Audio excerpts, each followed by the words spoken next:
I see a lot of people talking online and I don't really see enough conversation about what are our needs. Something's gotta give. Something's definitely gotta give. But I get really anxious about how often I'm having to hear people always making excuses for reformism and putting all of their chips into just assimilationist narratives and reform that often will propagate these kinds of really intense industrial complexes that we've seen established just through policy reform alone. So I think there's just too much whopping evidence around, like, I can't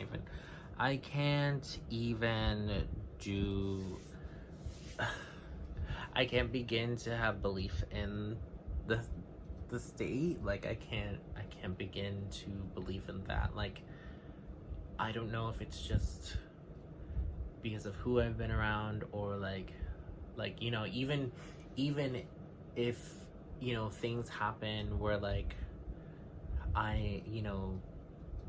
people, like, the state somehow, like, it just doesn't outweigh the harm. It just doesn't outweigh the state doing any sort of individual good for a few people. Doesn't outweigh the more broader systemic harm, the broader systemic genocide of marginalized peoples. And its propaganda machine is just, like, relentless. Every freaking show that you see on television is out here popping its ass for the police, for the state. And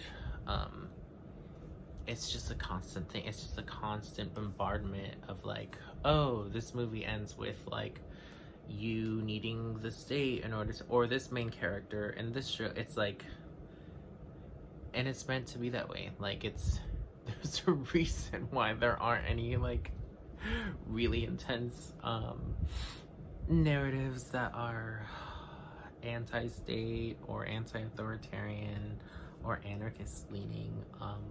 There's a reason for that, you know, and it's not gonna, the thing that's ruling over us is never ever going to show you or give you the tools to abolish it. It never will. Why would it? That's silly. And ultimately, that's also what I think, like, how we developed our abusive dynamics, and even, like, narcissistic kind of, like, tendencies in our relationships with one another, is from these structures that we're consistently learning from us, like, you know, being the product of slavery. Like, how much have we actually internalized within those dynamics? Obviously, we've internalized a lot of proprietary sentiments, a lot of beauty standards, a lot of social constructs when it comes to gender norms and status and all this stuff, colorism, anti-blackness. But, like, yeah, it's just, like, wishing there was more people talking and thinking for themselves and ultimately winning that.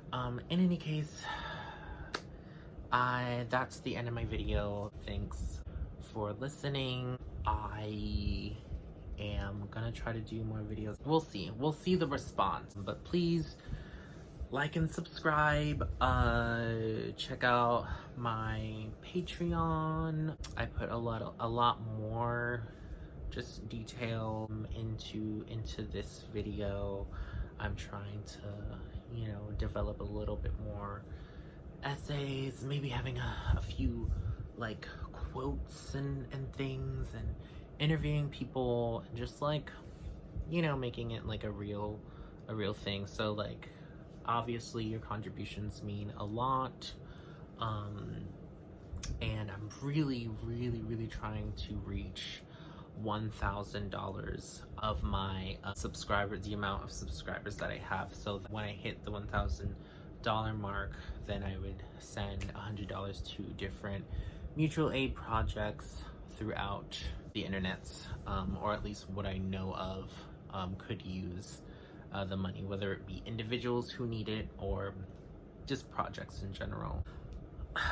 feel like I didn't really talk a lot about mutual aid in this like what is anarchism like conversation. So in the next video, I'm thinking of doing like, you know, just some examples of like how I participated in some mutual aid and maybe direct action efforts. I don't know, but thanks.